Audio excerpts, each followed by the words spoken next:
The Netherlands, famous for its windmills and tulips, is a global pioneer in carbon neutrality. In 2023, 48% of electricity produced in the country comes from renewable sources such as solar, wind, and hydropower. However, the power grid in the Netherlands faces unprecedented challenges such as insufficient capacity. The electricity tariff is negative for 30 years each year on average.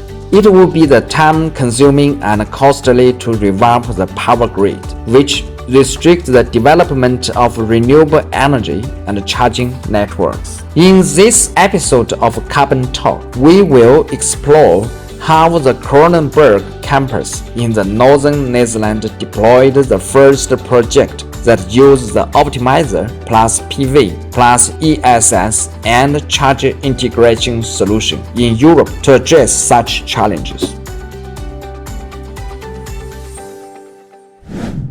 Nice to meet you, Ernst. Nice to meet you. I know this project is Europe's first optimizer solar panel and battery and also the EV charge. So would you like to introduce the background for this project? Thank you for this question. We were forced by due net congestion. We only received like a very small grid connection, only 55 kilowatts. As engineers calculated that we need over 200 kilowatts. So that was for us a trigger to solve and to build the energy system of the future. And we were very happy that we can have the 4-in-1 solution from Huawei. So the optimizers with PV installed over 88 kilowatts, and also 2 batteries of 400 kilowatts in total. And as a cherry on the pie, we also add a charging cabinet of 600 kilowatts, where we can do some fast charging with our cars, company cars. Just now you mentioned about the congestion of the grid. It's a normal phenomenon in Netherlands. Yeah. Do you discuss with the grid? Maybe you can enlarge the capacity for the grid. We just were declined about our 200, 3 times 200 amps. In this area we have to wait, I think, over more than 7 years for enough capacity.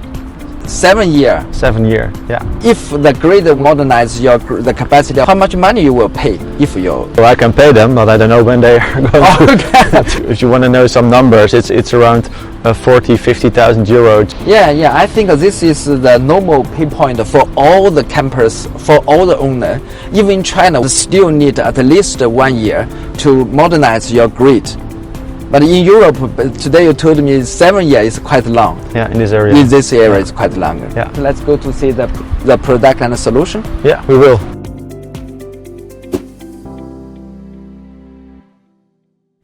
Right now we are in front of the Luna 2200 kilowatt hours. We have 2 units here next to each other. Each unit is good for 200 kilowatt hours, which makes it a total of 400 kilowatt hours in battery capacity. And each battery unit has a 100 kilowatt inverter, basically, which means that they can fully charge and discharge over a time of 2 hours. Next to that we also have the charging dispenser right here. Here's all the hardware for the charging points interact together with the building, the PV and the batteries to make sure that we can put as much renewable energy inside of the cars as possible. I know that many customers care about the safety when they buy the battery. Safety is the first priority they would like to consider. To be fair, this battery has been designed with first safety in mind, and then the rest came along. So something that also not a lot of people know about Huawei is that Huawei has been making batteries for over 20 years out of the telecom industry. So we're not new at this, and there's a lot of experience that has been grown over those 20 years in safety features that are inside. It's constantly monitored by all these sensors to see what is going on. If one cell is acting weirdly, then it should be shut down, also with the optimizers. So there's all these layers in safety within sensors. One feature that I didn't even mention yet is overpressure doors. On top of, basically, we are the first one that has this incorporated in a battery. Should a cell at some point go in from a runaway, a lot of pressure, a lot of gases are released. And if you don't have a safe way to release those gases, the doors will come out. A few months ago in Germany there was such a case, not with Huawei battery. Firefighter did get hurt. opening the door and then the door blew away. So these are things that we need to take into account with, for example, these pressure vents. So if there should be too much pressure, the firefighter wants to open it, the pressure will be released on top and not in front of his face. The important thing is we don't hope that it happen, but when it happen, it can guarantee the safety for your maintenance guys. So I also heard that for the solar solution on the rooftop of this building, you also use the optimizer. Why you choose the optimizer at that time? We wanted the highest yield as possible. You can get like 3-4% more yield. Normally when you have a flat roof you don't use optimizers. Yeah, sure. But actually when you go to the roof and you see all our installations on the roof, you also see some shadow. And that was also influence the yield. Yeah, sure. So that's also why we advise to use optimizers. How about give us the very simple introduction about the EV charger? Yeah, sure. This is basically the box where all the magic happens inside. It has a maximum of 720 kilowatts and DC power output. It's a liquid cooled system, which makes sure that it is as quiet as possible and as efficient as possible. So next to that, it's also a decentralized system. So you have units, the DC-DC converters inside are units of 60 kilowatts, which you can allocate to one specific output.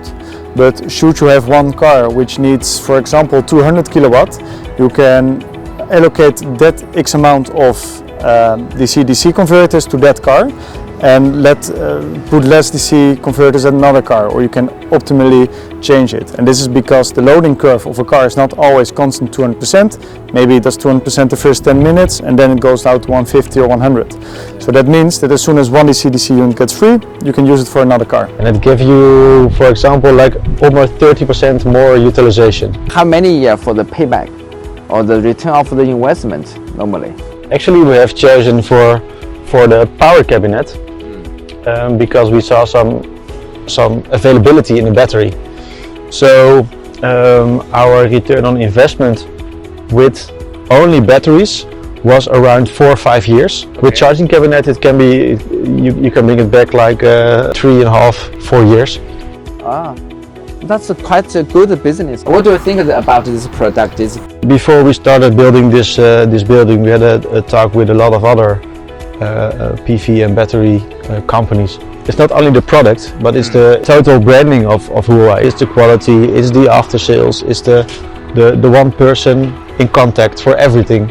Okay. Those are very important things for us. And also it's very easy to integrate with a third-party EMS. Okay. That's also very important.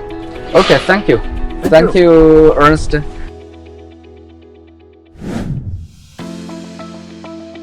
In the Kronenburg project, the PV+ESS solution effectively solves the problem that the charging network cannot work normally due to insufficient power supply in the campus. Moreover, the solution implements flexible energy dispatching and response to participate in electricity market adjustment. It maximizes the benefits of energy storage and provides a valuable experience for installing PV, ESS, and charging network in campus. We believe that innovative practice in the Kronenburg will set a good example to drive the green, electrical, and intelligent development of the campus on the way to the carbon neutrality. Thank you for your time. Stay tuned for our next episode.